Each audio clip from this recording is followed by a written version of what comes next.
You have a dream, I guess. We all got dreams, isn't it? We might not talk about it, might not achieve it, but we all got dreams. Mine was living a life where I skate, film, create, and inspire every day. I also wanted to give the best life I could to my friends, my girlfriend, and most importantly, my family. We always been scattered between different countries, like we try to avoid the conversation, the elephant in the room. My story is one among so many others, maybe not even that epic, but I think it's a good base to make a point, so let's jump right into it. Back in 1995, I couldn't even enter my house legally, so I found a way to sneak into my room, climbing on the roof using the mailbox. I'm no Spider-Man, but I did some quite acrobatic things just to keep visiting a bedroom I thought I was entitled to. The hardest part was to keep my vision clear, my mind sane. In a weird escalation of events, I went from being a child left to his grandma and a boarding school to receiving apologies for the treatment I didn't deserve. All the stress induced by that mess. My siblings have the best adjective to describe that environment: toxic. A word that nowadays is used to describe bad choices to avoid accountability. But I won't expand on that. It's way too specific and personal for YouTube. Between the fights with the parents and wannabe stepfathers, an angel found me, my first girlfriend.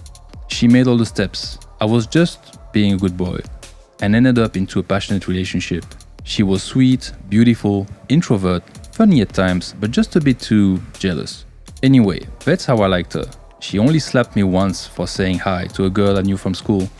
She could have done way worse than that. She also went through hardships, and her wannabe stepdad was the biggest maniac I ever seen. A pathetic liar that might still be behind bars. He was constantly trying to push me out of the picture, and eventually got on my nerves. It never went physical though. The atmosphere was just tense. In that context, life was not a peaceful river, and my relationship suffered a lot on a daily basis. Added to that, the only friend my girlfriend had was the least attractive girl who had no luck with guys.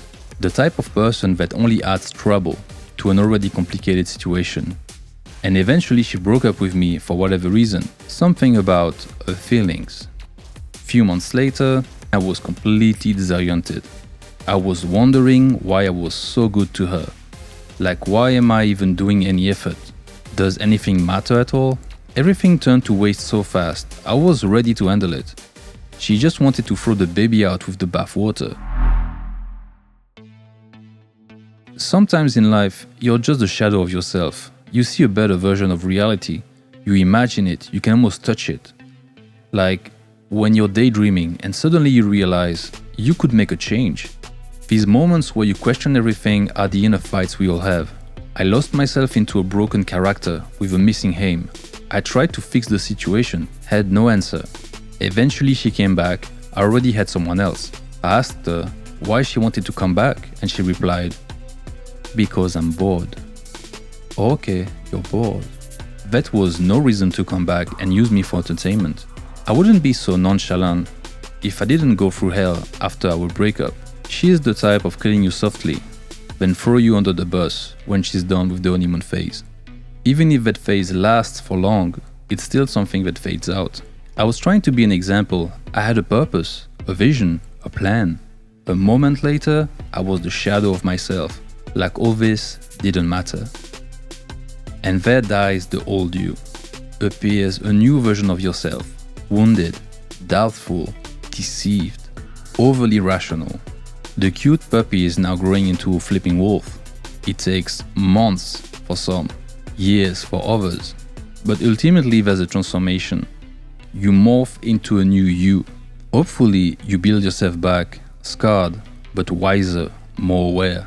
You find a new pack, a community, a team, and surround yourself with those who understand and share your vision. Some will stay, some will go, but the past is gone. And the time is now. A chapter closes, another begins. It's cyclic. Sometimes you win, sometimes you learn, and sometimes you really lose everything. And that's where you need to be smart with your decisions and keep an eye on the goal. Sharpen your tool and work on your skills. Just keep going. And as Bruce Lee said, be ready for whatever may come, because life goes by and the only certainty you have is that one day your time will be up. In a split second, you look back And what will matter is everything you've done and made you proud.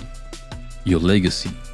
A grain of sand in the universe, but a necessary link between you, your people, your ancestors, and the future. That's why in the grand scheme of things, you matter. What you do matters. What you think matters. What you build matters. And you should never lose sight of your dreams. Peace, motherfucker.